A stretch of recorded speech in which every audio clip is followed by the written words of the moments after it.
telecat. Vamos terminar aqui o último assunto de hoje, o telecat. Tá? A gente já observou na live passada como muitos colocam como julgamento de Bolsonaro, não é ainda o julgamento.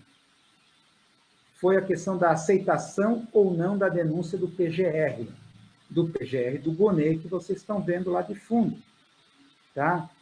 E se aceitava ou não as defesas dos advogados. Tudo isso aconteceu durante essa semana. Mas foi colocado de uma forma assim tão histérica e sensacionalista pela mídia progressista. O Bolsonaro vai sair preso, prisão preventiva, não sei o que, ele vai fugir, vai desaparecer, vai entrar numa embaixada, ter salvo-conduto, desaparecer no aeroporto, e eis que ele aparece. Temos aqui o famoso telecat, tá? Aquela criação de conflitos diante da mídia para que a opinião pública se concentre e esqueça ou não perceba o essencial, aquilo que está acontecendo. Tá? Para começar essa questão da construção semiótica, vocês devem lembrar dessa policial que foi agredida com uma barra de ferro, chutes e socos. Isso durante a invasão lá de Brasília no 8/1, até a mídia progressista tentou levantar a bola dos depoimentos dessa policial, de como ela quase morreu nas mãos daquele pessoal que invadiu Brasília. Tentou levantar a bola para fazer frente a isso daqui, a Débora do Batom. A polêmica sobre a mulher que pichou a estátua.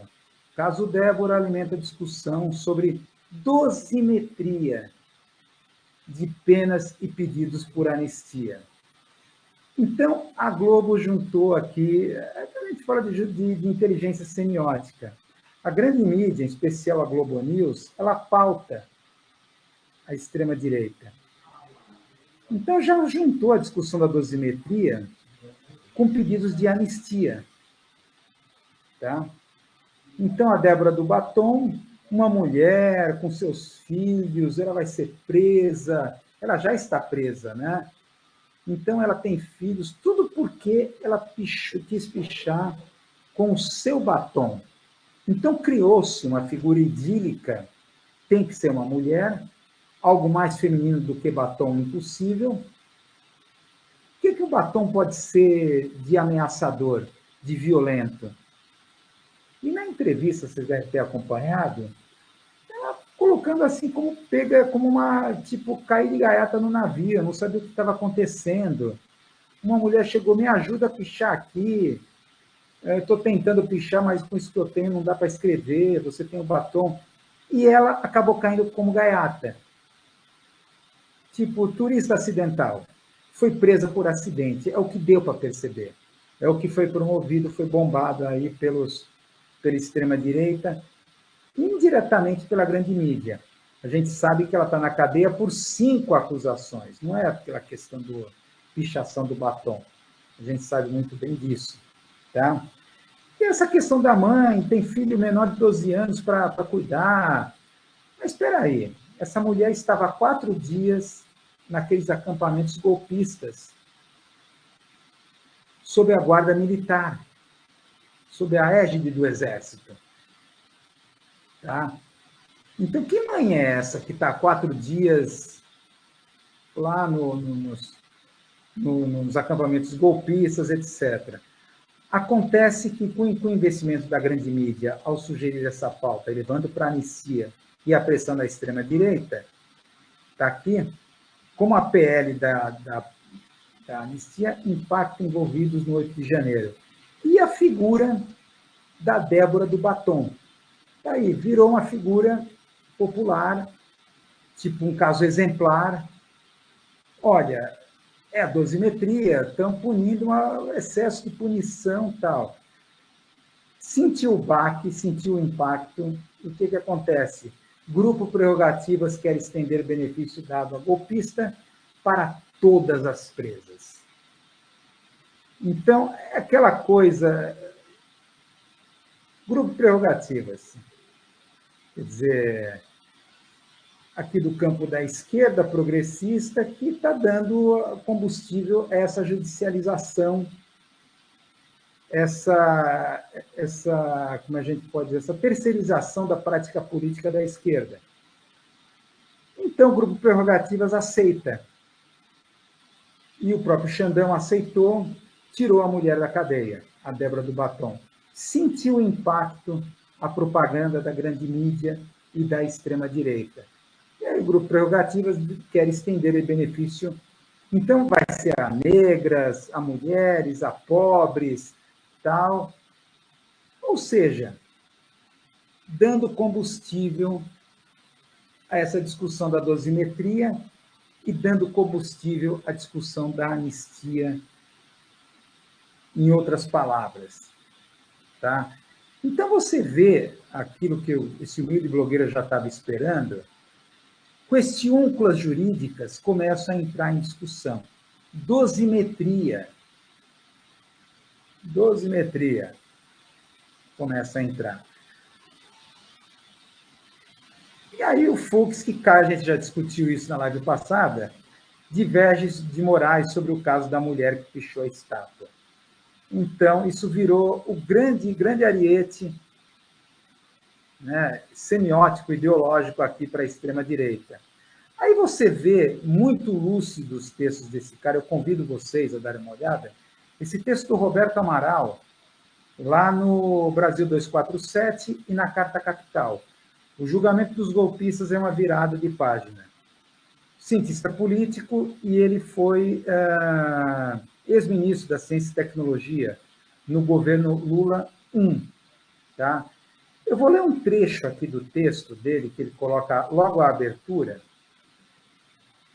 que vai de encontro àquilo que a gente está querendo discutir.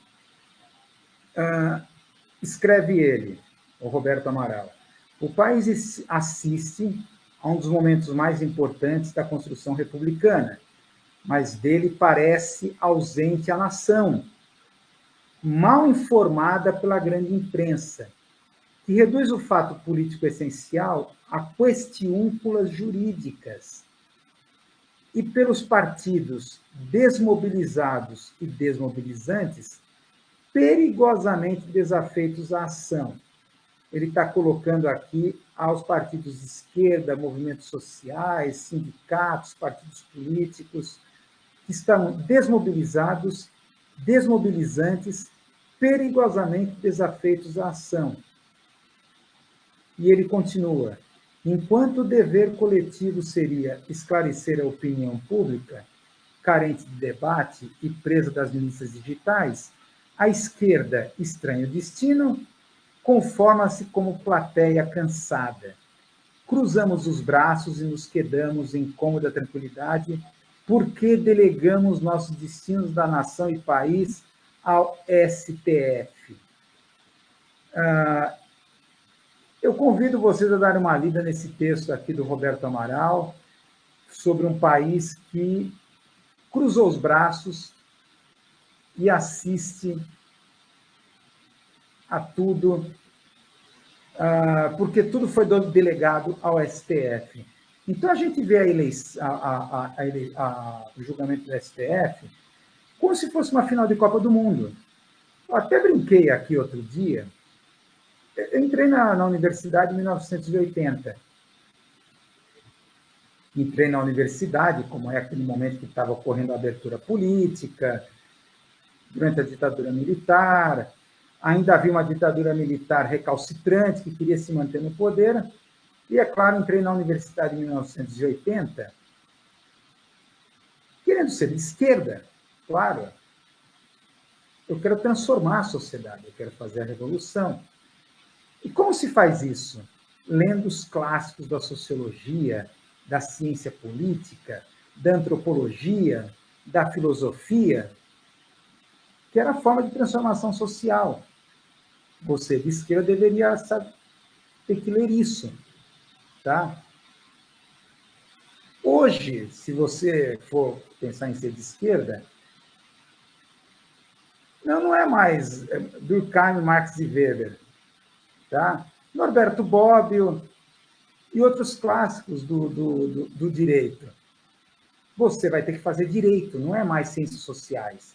Se você quer ser um cara de esquerda, porque hoje você percebe o papel protagonista central do judiciário,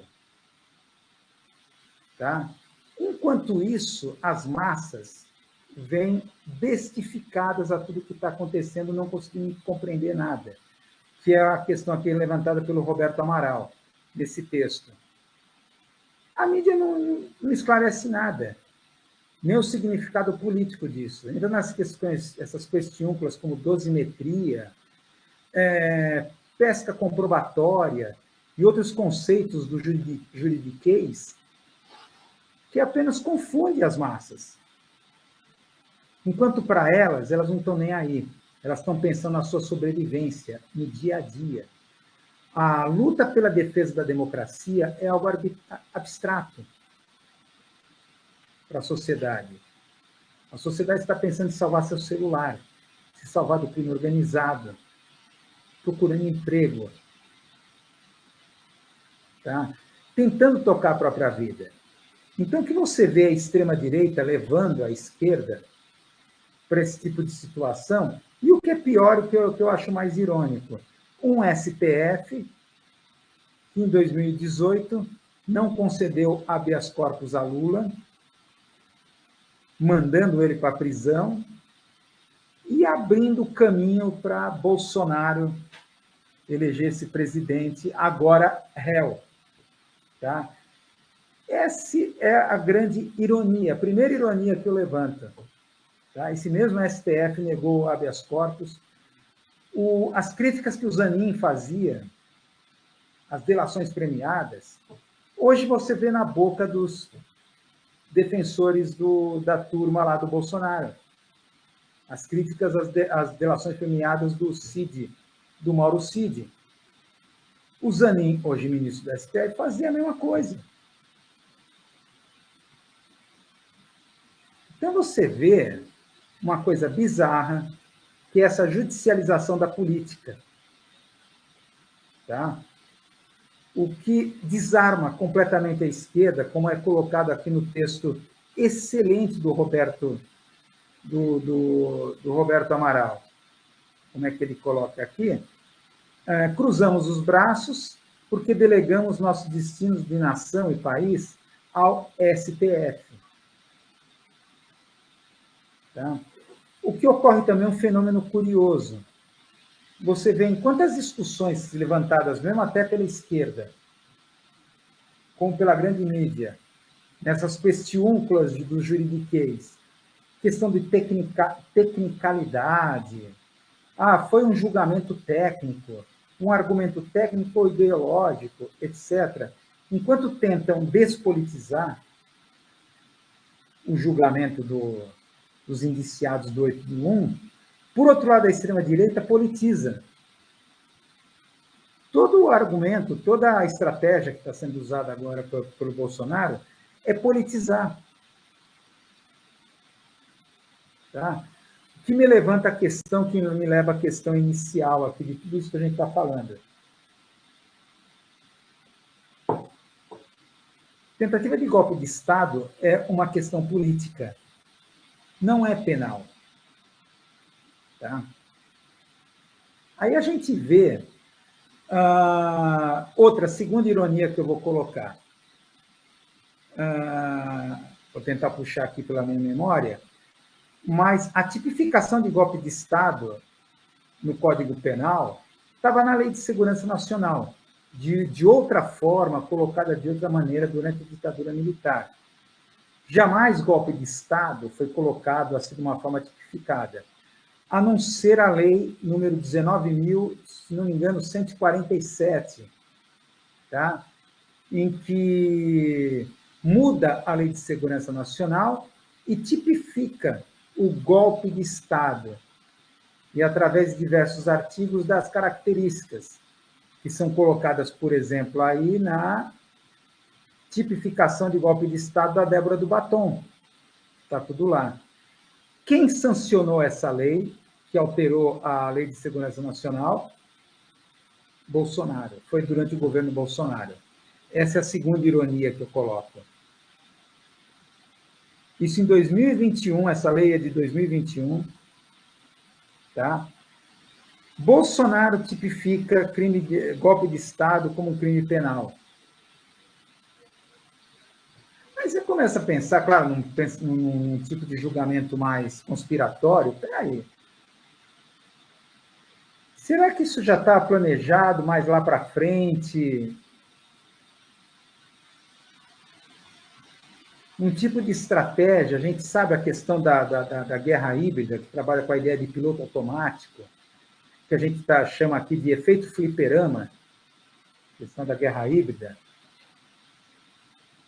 Podemos, a qualquer momento, ou tipificar com golpe de Estado qualquer ação das esquerdas, ou nossa. Isso vai depender do futuro. O futuro não sabemos. Mas entra a tipificação de golpe de Estado no Código Penal. O que aí, com essa centralidade do STF, transforma de um fenômeno político, que deveria ser como fenômeno político, basta ver, por exemplo, o golpe na Bolívia, em que a vice-presidenta foi presa sumariamente, tá? Por prática de golpe de Estado. Tá? Aqui entra com essa questão, então vai levantar a questão de dosimetria, está havendo pesca comprobatória nos autos, na denúncia do PGR. Isso vai estender uma discussão em todas as rapapés e datavênias que essas ilustríssimas, excelentíssimas Marias Antonietas do Planalto adoram, e vai levar para aquilo que eles estão querendo, contaminar a atmosfera eleitoral política de 2026. É isso que está sendo objetivado. Tá? Ao mesmo tempo que você desarma a própria esquerda. Esquerda que está mesmerizada, parada diante das telas de televisão. Assim, excitada com a possibilidade de ver Bolsonaro na cadeia vendo o sol nascer quadrado. Assim, a questão de bílis mesmo, um problema de fígado. Que é vingança. Enquanto isso, o que você vê acontecendo? Tá? Isso que eu estou falando. Está aqui, exatamente. Essa lei 14.197/21, tipificando os crimes contra o Estado Democrático de Direito. Ironicamente, foi no governo Bolsonaro que foi aprovado. E agora o Bolsonaro está sendo incriminado nas tipificações dessa lei, sancionada por ele. Aí vem aquela tese conspiratória. Bolsonaro é um fuzil para ser queimado mesmo. Ele vai ser preso? Eu, particularmente, duvido. Tá? E o tempo inteiro ele está querendo politizar, enquanto do lado da esquerda ele está querendo despolitizar com a suposta tecnicalidade. Tá? Isso aqui é aquilo que a gente fala de alopragem do cenário político. Ele está tendo isso em mãos, alopragem do cenário político. A questão é Tarcísio 2026. Como a grande mídia está blindando, como a gente falou, Tarcísio de Freitas, tá? E a maneira como vocês estão vendo a privatização aqui da CPTM, a toque de caixa, esse cara entrega. Ele está sendo blindado e ele vai ganhar. Ele tem que ganhar para Faria Lima as eleições. Então, a gente pode ver como esse 8/1, desde o início, a gente já vem falando que o 8/1 foi um não acontecimento. Um monte de vários militares e esses acerebrados desmemoriado, dementados desses patriotas que invadiram Brasília, acharam que estão fazendo história. Vão mudar a história do país, vão fazer aqui o golpe e tal, à espera que o exército viesse apoiá-los. E não foi. Então, isso, Bolsonaro e outros... Bolsonaro estava lá nos Estados Unidos. É o álibi dele. Claro que a teoria do piloto automático, a teoria do fliperama. Basta você jogar a bolinha no lançador, que elas vão bater loucamente. Você tem que dar um impulso inicial. Kids pretos, malucos, patriotas em geral vão acreditar na história. E foi o que foi verificado. Um golpe de Estado que não tinha como acontecer. Foi propositalmente incitado um efeito fliperama para criar um não acontecimento. E você vê aquele bando de maluco criando uma alopragem política e agora o próprio indiciamento e julgamento deles fazendo parte dessa questão de alopragem política. Para quê? Tirar os dentes e garras das esquerdas. Tá? O que a gente vê acontecendo, a gente fala da questão de que substitui o... Enquanto isso, você vê um governo que está adotando políticas neoliberais,